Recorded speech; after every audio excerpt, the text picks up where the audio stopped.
Greetings, I'm your host, Dr. Wolfula, and right now I'll be taking a look at Escape from Crystal Lake, a free online game based on the Friday the 13th series. In Escape from Crystal Lake, you're asked to give the game your name and the day you were born. You'll find out why at the end, and it's a pretty nice gimmick. You start the game driving to God knows where, and for some reason, Camp Crystal Lake happens to be on the way. Of course, in a twist of fate, your car magically breaks down near the infamous summer camp. Now you have to find a way out of this godforsaken place in the morning.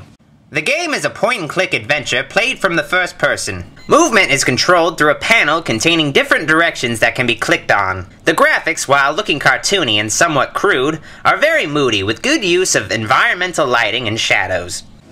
You can't really do anything while it's still daylight, so it's best you get some sleep.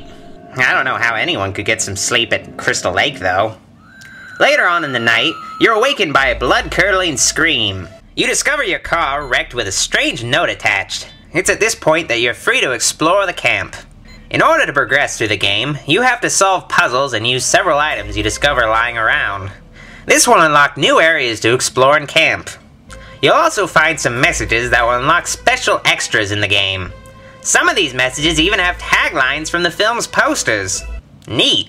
You don't have to find all the messages to finish the game, but it's totally worth it to get the special rewards. They're secret though, so don't tell nobody. One last thing I'd like to mention is that the sound and music are really well done, adding a lot of ambiance to the game.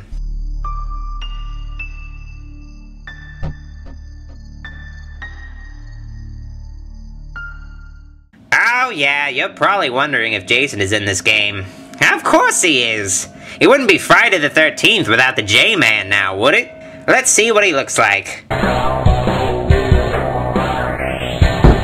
That's Jason? He looks like he should be on South Park.